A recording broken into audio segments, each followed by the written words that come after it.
Hi, everyone. This is Bob Sorrentino from Italian Roots and Genealogy. Be sure to check out our blog and our YouTube channel and our newsletter and our Facebook page.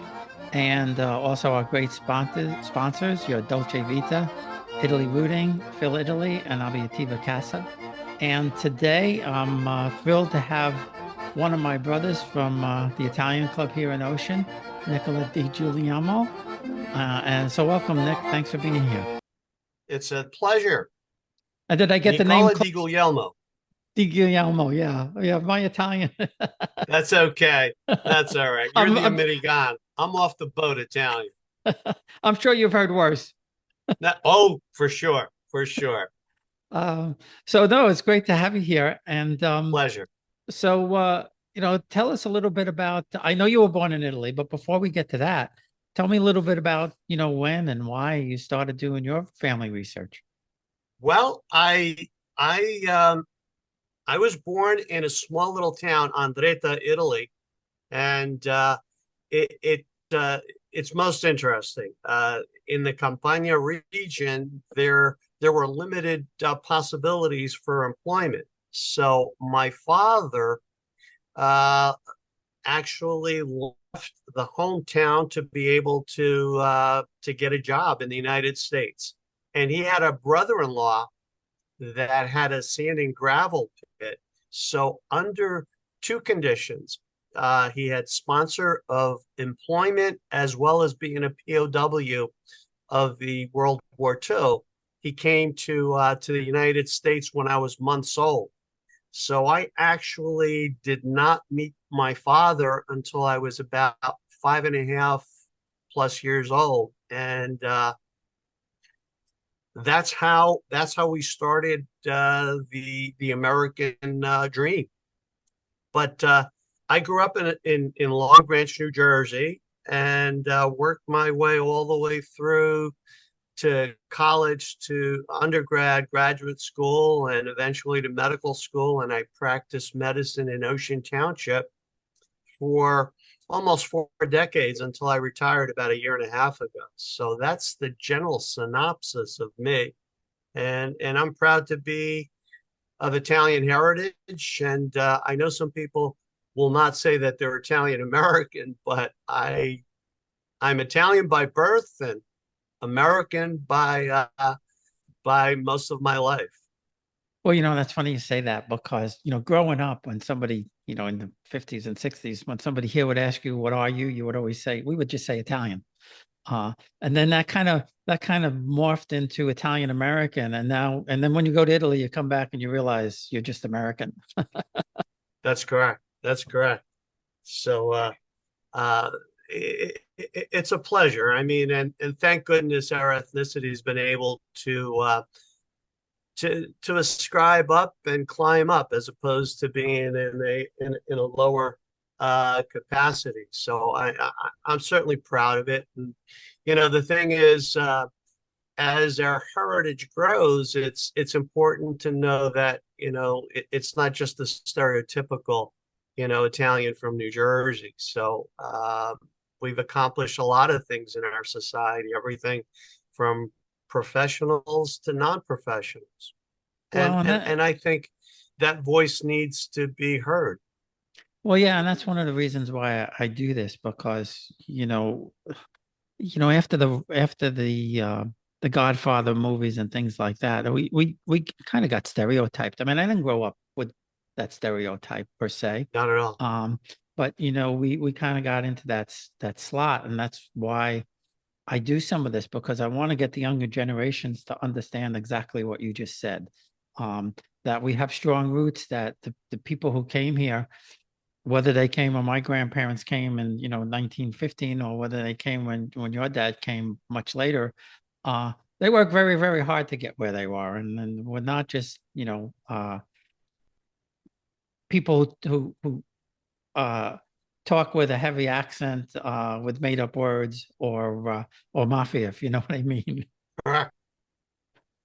And that's such a minuscule number. I mean, if here in New Jersey, there are lots of Italian surnames And that I think is perhaps a blessing.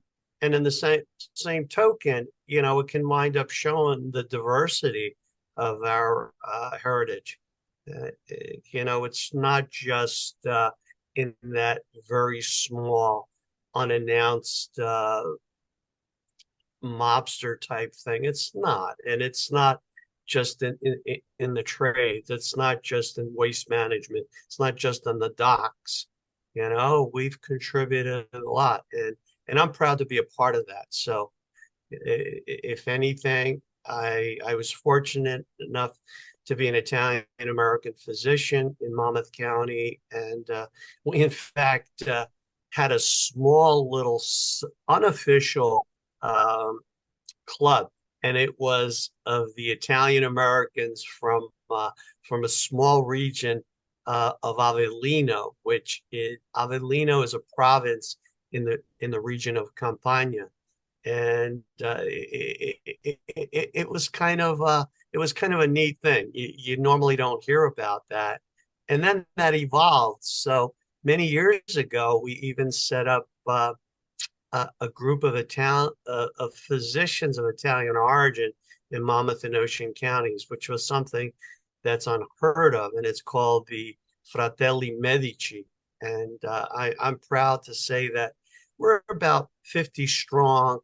It's difficult to maintain that because we're all busy in our own little worlds, and it takes an active participation to be able to keep that going. So those are the things that I think need to be publicized a little bit more, because you don't think about that as much, in the true professions that contribute and make a difference in our society. Yeah. Now, did you go to medical school here or in Italy? Because I Neither, neither. So where'd you go?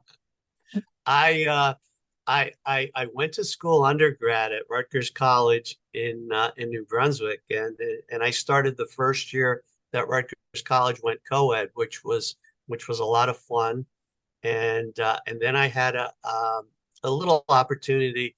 I was contemplating entering medical school, and I started my master's program at Rutgers Newark, and I actually started working in the hospital administration aspect of it. But I felt that was not my calling, and I was able to have an opportunity to get into a private Catholic medical school in Pamplona, Navarra, Spain, and and I embarked on that journey, and it was a heck of a journey because thank God I had minimal amount of Spanish in high school, but I dove in completely and learned another culture. So here I was, a little Italian boy from the mountains of Italy, grew up in Long Branch, New Jersey, and went to medical school in Spain. A true life-changing experience. That's cool. Yeah, I grew up, well, we grew up in the same town. Dr. Visco is about 10 years older than I am, but he went to medical school in Italy. And he became a cardio surgeon, and I think he's the chief of cardio emeritus in a Metropolitan Hospital in New York. And then Nice. my cousin Gene, he's a psychiatrist down in Egg Harbor, and he also went to medical school in Italy, and he's got some great stories about about how they give the tests in Italy because it's all oral. And he obviously, he had to do these oral tests in Italian. And he said the way they did it there was really, really interesting, that they might have 4 or 5 students in taking the oral test at the same time. And he said if the professor asked you a question, if you were the first one, you would say what you knew, and then the second one, he would tell you you had to expand on that. So if you were the 4th or 5th guy, you had to come up with something new, which he said was like really, really That's difficult. tough. Yeah. No, our concept was different. We did have a select few oral exams, but the vast majority of them were in Spanish. So you had to compose your thoughts in that language. So that did make it a little bit more challenging. So what I did was I had um, my texts, which were in English, and then you had to also purchase some of the Spanish publicized books, which were from some of the professors themselves. They were some of the professors I had there were brilliant. Um, they're of a sect of Catholicism called Opus Dei, if you might be familiar with that. And they were totally dedicated to their profession, their career, as well as the religion. So true scholars. And they dedicated themselves specifically for the profession. They would write their own books, and you couldn't just get by with your English texts altogether. You'd have to wind up getting those because there would be questions from their little books, and if you had not read those, you'd be in trouble. So a little different take than some of the strict oral exams that a lot of my colleagues had in Italy. So it was a different setting, but nonetheless, life changing. And I think it helped me become a well-rounded physician when I did come back to the States. It gave you a general idea of how people are in other societies, and plus, I was exposed to the national health system that we have in Spain. I mean, the thing that Americans are all clamoring for, but are totally clueless as to how it works. And if they indeed saw the inner makings of how that national health system works, they would not uh, be as enthusiastic about that idea. You know, it's only if you're immersed in it do you get that idea. But um, that's a separate issue. Yeah, and to your point, we lived in England for 2 years, and it is different living someplace rather than just visiting. And I I could use, while we were there, I could use either the national health system or I could use my insurance. So I kind of had the best of both worlds when I lived there. Not, yeah, we were a lot younger, not that we needed any of that. But so you mentioned earlier that your dad was a POW. So did he was he a POW in America? No. So I'll give you a little historical perspective. In the 30s, my father, who lived in the small town of Andretta in the province of Avellino, was unable to earn a living. So he was exploring different avenues, and one of the possibilities opened up a whole new world in Ethiopia. Back then, Ethiopia, otherwise also known as Abyssinia, was an Italian colony, and there was a great need for for for employment there. So my father um, chose to leave, mind you, a little tiny town and head out to Ethiopia, and that's where he started working. So he was working in a flour wheat mill for many years up until World War II broke out. And then at that point, they needed Italian soldiers, and he was drafted into the Italian army. And he fought for Italy in Ethiopia. And sadly, they were fighting the English, and became um, they were captured and became POW, they prisoners. So for the entire duration of the war, they were held captive, and initially all their belongings were taken by the English and were told that they would be returned at the end of the war. Well, that never materialized because after the end of the war in 45, my father left penniless and went back to the hometown in Italy and tried to make a living. He eventually met my mother, who had lost her fiance during World War II, and they got married in 1948 and tried to make a living. My sister was born in 1949. My father continued to work a little bit. He had a little metal shop, did little odds and ends, but just could not make ends meet. And that's when he explored the possibility of work in the United States. So my father, I guess, was a maverick. He just went wherever he was able to get employment. And so I was born in 54, and my father left for the States in 55 and started working for my uncle in a sand and gravel pit in Monmouth County. And my father would send money back to the hometown. That's how we survived, my mother, my sister, and I in our hometown.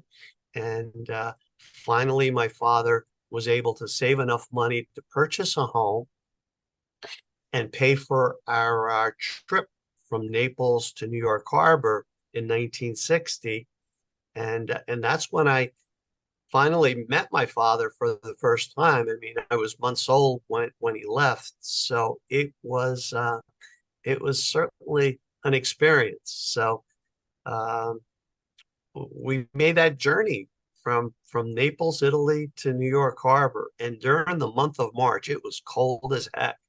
Um, my mother and sister were seasick from day one, so there I was, the little I don't know what the heck I was, but I was on my own. I would have to get up, walk around the ship, and I'd have my meals upstairs while my mother and sister were just confined to the to our cabin because they just could not make it. But thank God we did make the trip over. It was on the a ship called the Augustus, and it was 10 days of one heck of a trip, and embarking in from Naples, Italy, and we made it to New York Harbor, and I'll never forget because there it was. We got it uh, very, very cold March night, and traveled from New York Harbor, meeting my father and my uncle, and we went to our little home that my father had bought and purchased, and that's where we lived all the way up and through college. But a So, most so, interesting travel. so, what did you think when you saw the Manhattan skyline? We'll be right back. Experience Italy like never before, traveling with a scheduled group or create your own bespoke tour with friends with philitaly.com. Pack your bags and follow Phil.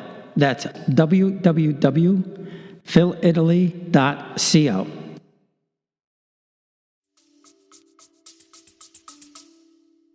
Well, at the time, to be honest with you, I was so tired, and it was breathtaking because I was cold. All I could see was a ship, and I was a little frightened because in our hometown, oh goodness, we had no buildings, we had nothing, we didn't have ships, we didn't have anything. It was overwhelming, to be honest with you, and and I was frightened, I was cold, fatigued. So it was a combination of feelings. But I, to give you an indication, we lived in a small, modest home. When we got to our house in Long Branch, I suddenly had my own room, which was a first. I never had my own personal room. I mean, in our hometown, there was just one bedroom and all of us slept in the same bedroom. We did not have running water in our house. We did not have um, a bathtub. We didn't have a shower. We had an indoor encased bathroom where we had a large cistern of water, which we would bring indoors from the well. And here in Long Branch, I had my own private room. My sister had her own private room. My parents had their own private room. We had 2 floors, running water. We had heat. We didn't have any of those things. It was mind blowing.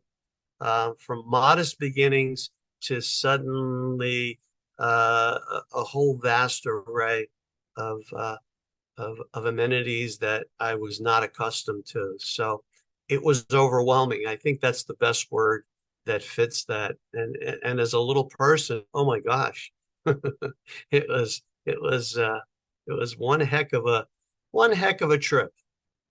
I remember when, because my uncle came in, they came in they came in 1950. He had come in 1950 to Canada.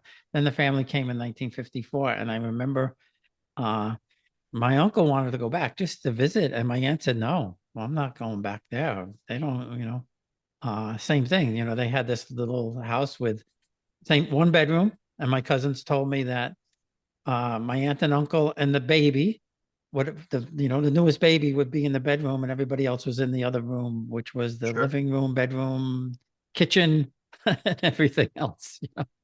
No, I mean is a totally different thing, and we didn't have we had a La Bomba, which was butane, which is a version of propane, and that's how we were able to cook our meals. But limited. I was fortunate. I've been back to the hometown since then, and we did sell the original home, and the new owners have totally modernized it. So now there's, of course, running water. We did have electricity, by the way. We were not destitute, and it's just amazing how you have that concept of how things were and then how things have evolved. So things in the hometown have changed, but sadly, my hometown in Italy, which originally had close to 5,000, now is probably less than half of that. It's got zero growth, and it's just heartbreaking because there really are no appreciable means of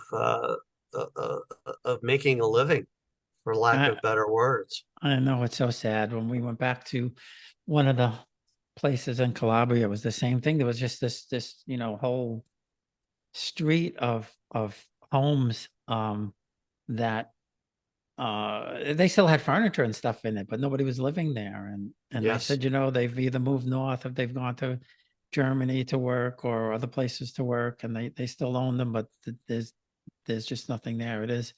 Um it is like you said, it is heartbreaking to see that. But I just interviewed a young girl, from Calabria, who they revived the silk industry in their town, and it was really some story. The town had a farm, I guess, or orchard of mulberry trees, 3,000 mulberry trees, Wow. and these 4 young people. She's like 33 now, but she was 23 when they started this.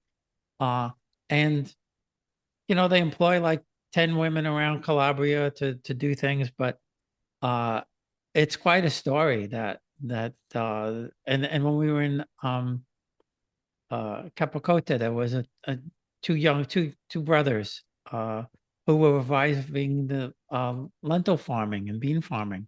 So there are little spurts here and there, but it is sad that you go to these places and you see that there's no work there, or they have to move out, and Mm. the places. No, it truly is heartbreaking. We had olive groves, and we used to pick them. Now, when we went back a couple of times, sadly, the they're just rotting on the trees because no one either wants to pick them or it's not efficient to do it. So different times to say the least, different Yeah, times. But yeah.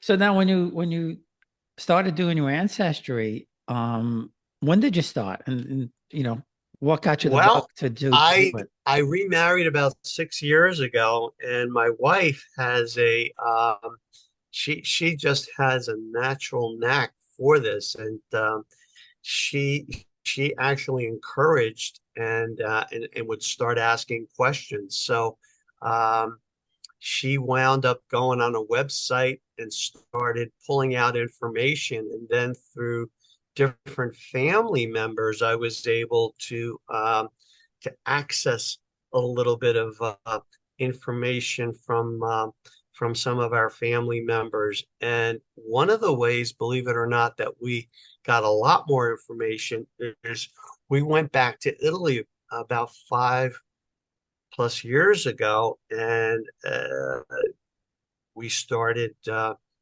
asking family members questions.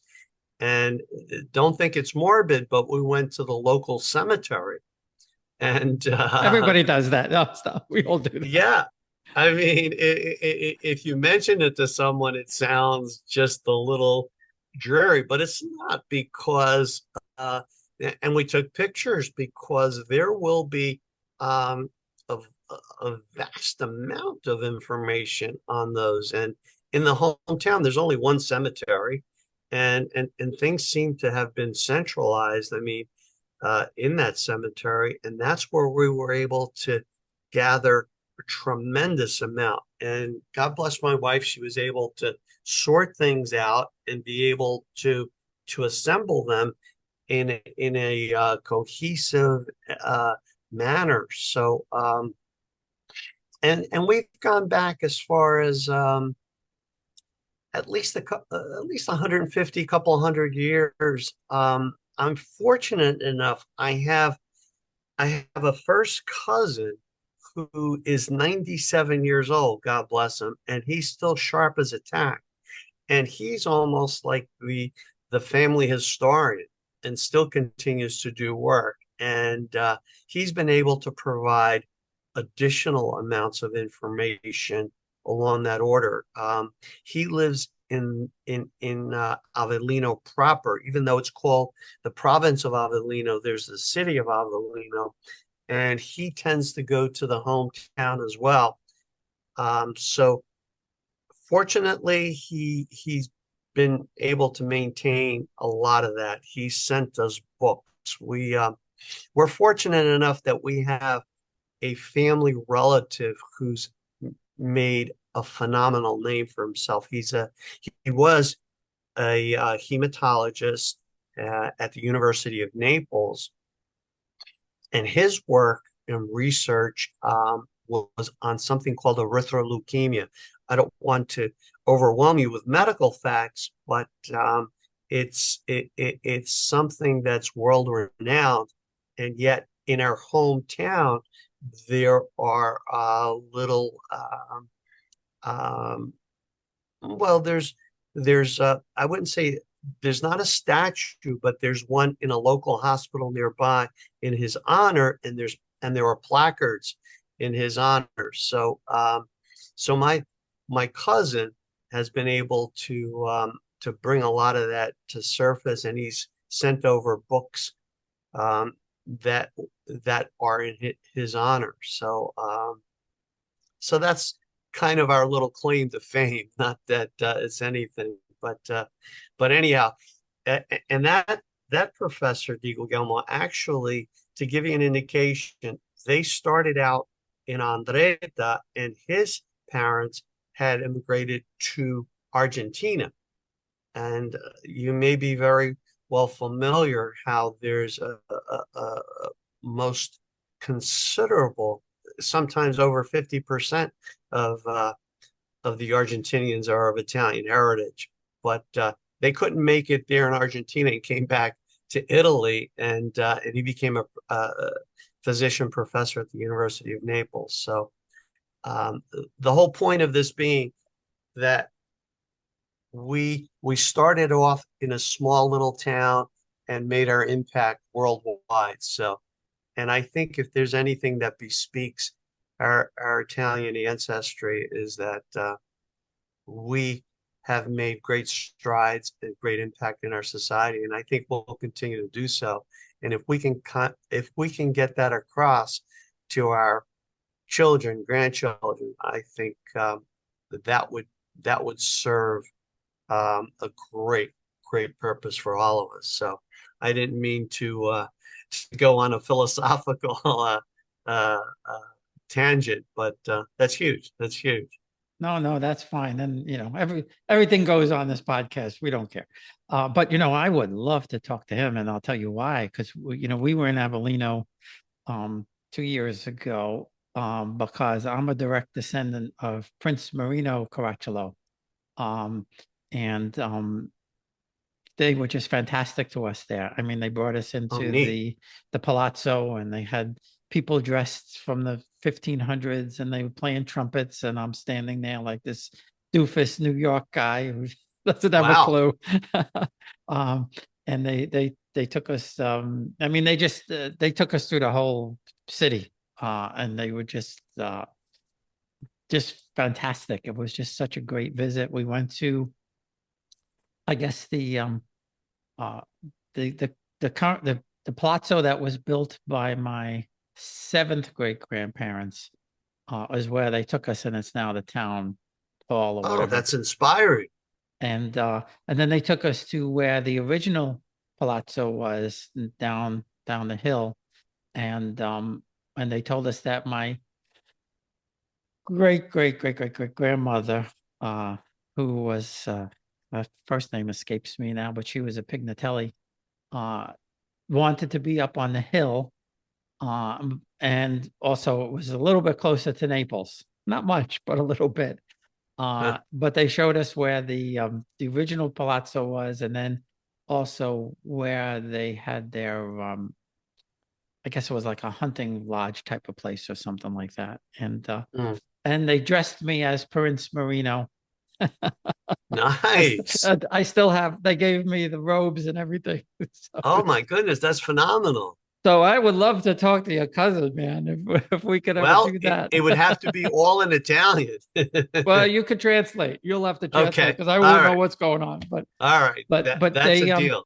And we also they also there was just a short way from the Duomo was an artist, and they brought us into his workshop. I guess, Jesus, he was probably in his 70s, something like that, maybe close to 80. And he showed us his workshop and everything. And then we just found out he passed away, this Liberatore, who was 96, and for 45 minutes played the accordion and sang and was just this vibrant, lovable guy, maybe 5 foot tall. And we just sounds like an unforgettable experience. We just loved it there. We just loved Avellino. Was just fantastic, and they treated us, they treated us like family. But that is one of the indescribable features of being Italian. I mean, I still remember there were times that we went into the hometown during the summertime, and as there's one main street in the little hometown, and as soon as someone would see you, they would just pretty much stop the car in the middle of the street and come in there and just embrace you. I mean, you don't see those things here in the States. I mean, it's a totally different way of living. So, but nonetheless appealing, and you won't know it until you actually experience it, because to mention it is one thing, but to live it is a totally different ballgame. I know I tell everybody, you have to go back to the hometowns. That's where it's all at. So in the research, did you find anything like, wow, this is something I never would have thought this. I'm sorry, they're mowing the lawn outside. Did I find? When you did the research, did you find anything that really blew you away that you never would have expected? Well, I mean, here's the setting.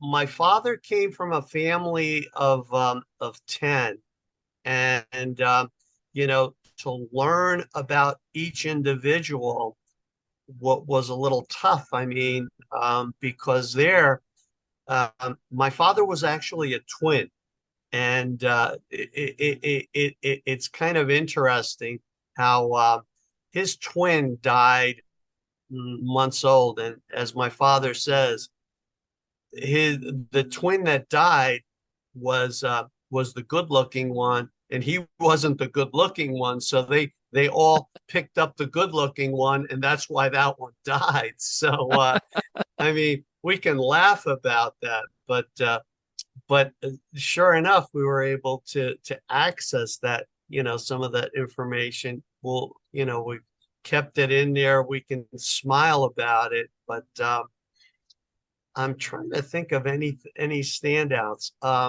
So the two families, my family's DiGuglielmo, my mother came from Acocella. Um, the number of the difference of the two families, the Acocellas, my mother, they tended to gravitate more towards the theological. Some of them became priests and monsignors and whatnot. Whereas on my father's side, au contraire, they either went into the political world or into business.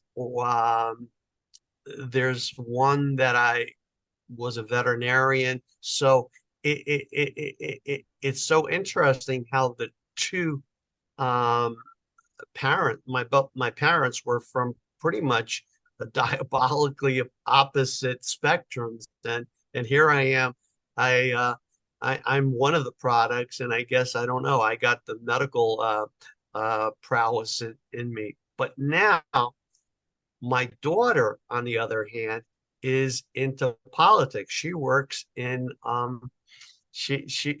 Washington, D.C. on Capitol Hill. So it's amazing that it spurs those kinds of thoughts in your mind as, which genes did they wind up getting? So those are the things. But we were pretty much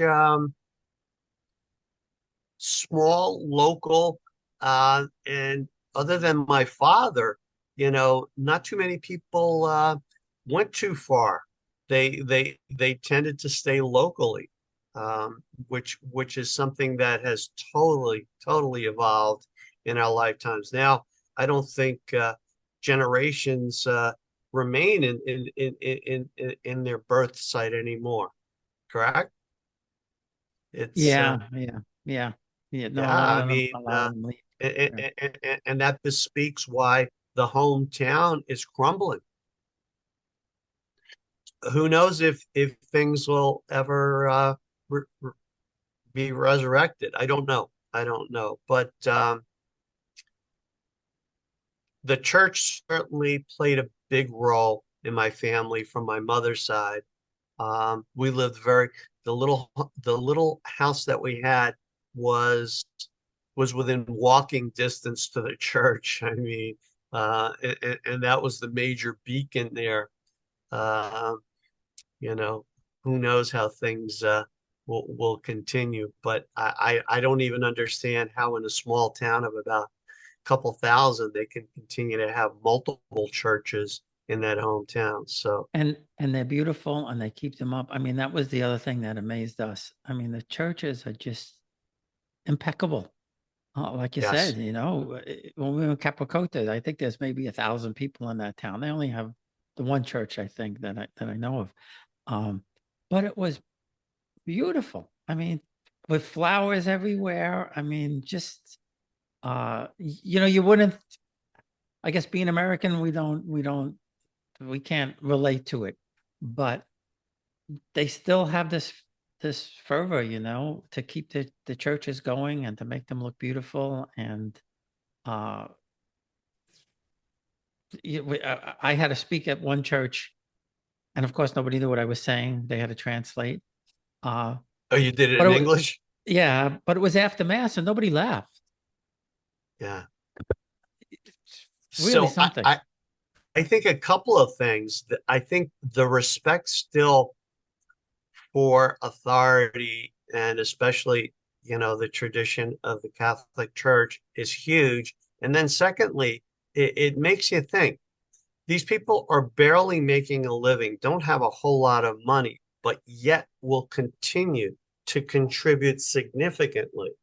And, you can see it. They'll go around, with not anything fancy on, but they will make certain that they contribute to their parish. And that's commendable, Yeah, most and commendable. we in Torito, the priest gave us, a tour, and he was giving the history of the church and all of that. And I know I gave him 50 euros or something. Like, he didn't want to take it, and I said, Father, give it. There's probably a family who could use this, and he said, okay, and then he took it. He didn't want anything, but I said, uh, I'm sure somebody, there's somebody in Torito that could use the money, yeah, and the traditions, 3, 4, 500 years, they're still doing the same thing. We weren't there, but this year, Christmas, one of the people we met, it's called the Night of the Bakers in Torito. And guys walking down the street, very loud voice, saying things in Barese. And immediately I was taken to my grandparents, and I said, my grandparents probably heard this, 100 years ago. Sure. And it just, maybe I'm weird, I don't know, but it just, I have this fascination, like I belong there somehow, But I mean, I do too. I would walk through one of the last times I was there several years ago, and we would walk through the cobblestone streets in the older section of town, and that's where our house was. And you would still see the little elderly ladies still dressed in black. It didn't matter. Someone may have died, not necessarily months ago, years ago, but they would be dressed in black, and they would have a black um, kerchief over their head, and they would be seated on their stool doorstep, and they would be opening up dried beans, um, cutting different vegetables. I mean, where do you see that? And this was as recent as a few years ago. So it's amazing. Things that were done perhaps 50, 100 years ago still continue to be done in the same fashion. Uh, those things are totally, totally, totally remain embedded in my brain. Well, yeah, and we were in a town outside of Naples. So it wasn't a tiny, tiny town, but the driver said to us, he said, "You see the stands with the vegetables and fruit and everything?" And I said, "Yeah." And he said, "They don't need refrigerators because everything is gone by tonight. Tomorrow they get more." Well, sure. Well, well, doesn't that amaze you at how, you know, if you had any meal, and certainly we're known for our culinary attributes, but the taste of any food there is so authentically diverse because they're made from the fresh vegetables that were perhaps picked a day or two prior in your household. You don't see those. I mean, things are picked in California, a week ago when they were green, and the taste just isn't the same. I mean, they're fresh in that due respect, but not not the same at all. So one of the things that my non-Italian wife wound up noticing, we stayed at my cousin's house in the center of town. And of course, on any given day, you get one of the local vendors coming with their little truck in the little square, and they'd have their little speakers, and they would wind up announcing what kind of foods or trinkets they were selling. And my wife was amazed. She says, "What's going on? What's going on?" And I said, "Well, that's how they sell their goods. It's not only the little fixtures of stores that remain there, but they will be vendors that will come into the little square and announce whatever they're selling. Once they've made their sales for the morning, afternoon, then they go on to the next town. So something, that we're not really accustomed to, other than, some places have little farmers markets that come in, but a little different thing. And it promotes camaraderie. It gets people out of their households.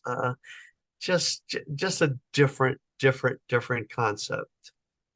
Yeah, and I still remember here. I don't know if it was like that in Long Branch. I grew up in Queens, but I still remember the vegetable fruit man in the truck, or just vegetable stores and butcher stores. I mean, there's one here or there now, but not like not like we were growing up. And that's one of the things. We lived in England in the 94 through 96, and even by then we didn't have it here anymore. But Right. you would go to the high street, and there would be a fishmonger, and there would be a butcher, and a vegetable place, and they were just starting then to get the big supermarkets. Yeah. We got a kick out of the supermarkets in Italy, because they're not they're not like a A shop shop right or right. something like that. Yeah. you Yeah. know. And they don't, I mean, they'll have a deli section, and they'll have some bread and stuff like that, but not like it is here. Um, and it just popped in my head, the pastry shops. My God. Oh, sure.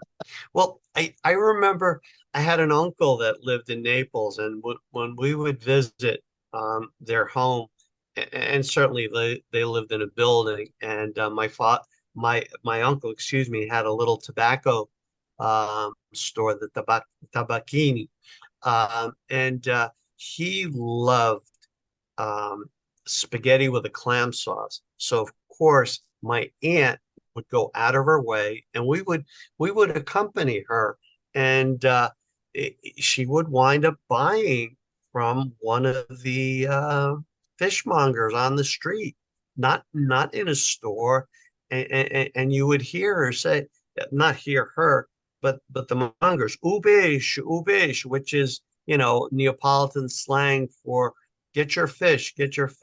And I mean, sort of a little different than what we're accustomed to, right? But Yeah, yeah. all those things that remain vivid in your mind, even though they were, you know, 50, oh my God, no, more like 65 years ago. Unbelievable. But Uh, yeah, all great and experiences. yeah, for sure. And like I said before, that's why I tell people, you don't experience Italy. It's great to go to Rome and to Florence and Venice and those places for the art and the tourism bit. But unless you go to these little towns, you don't really understand what it's like to be Italian. Agreed.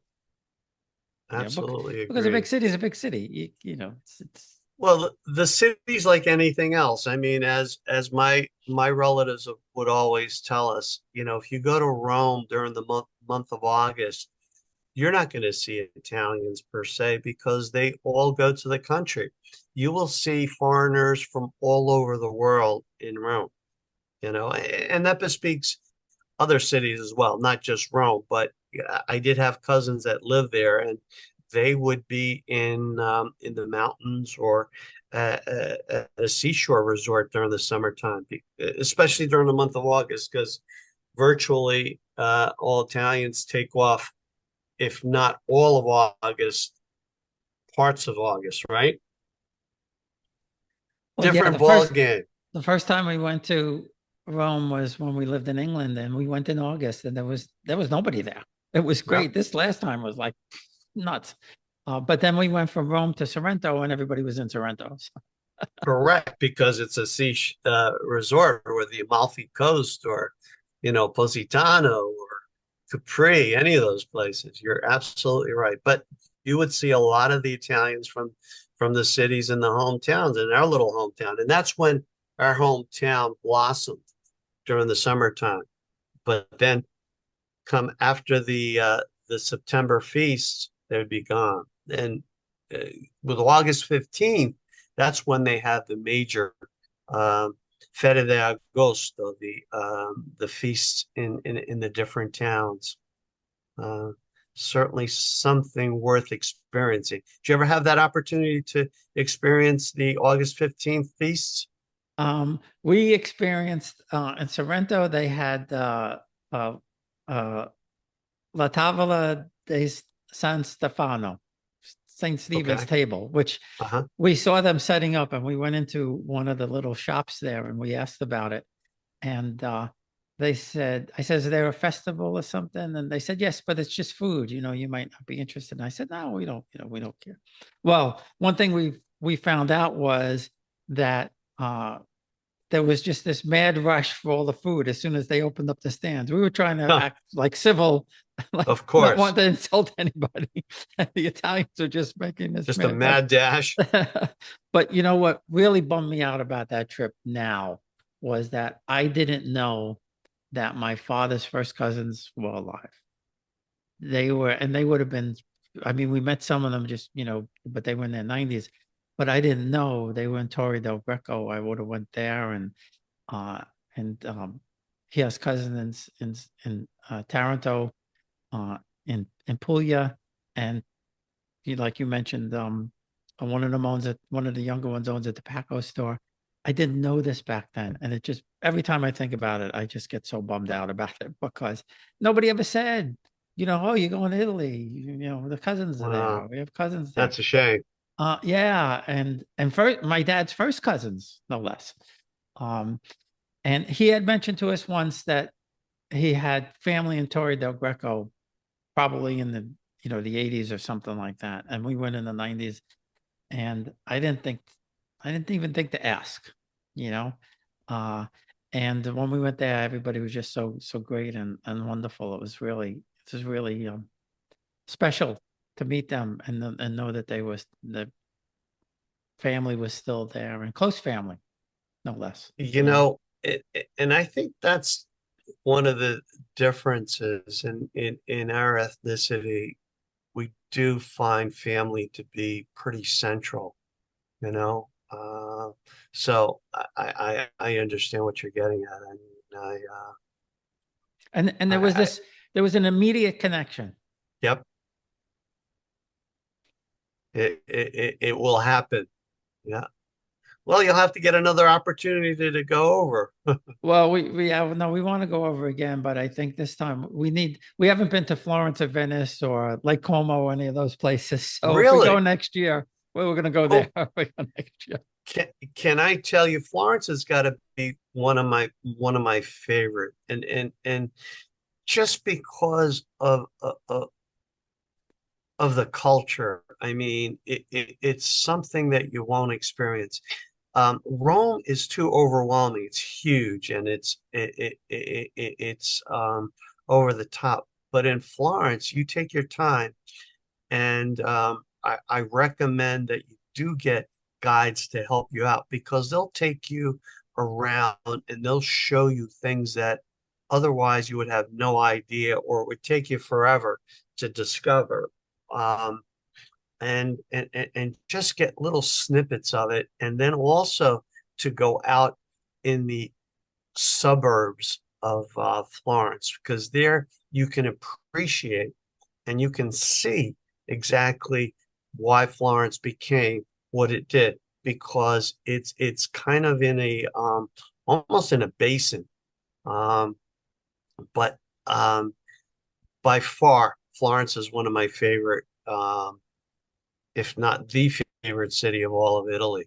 And, I can understand um, why, they did select um, uh, that dialect to become the national language of Italy. So it's just spectacular.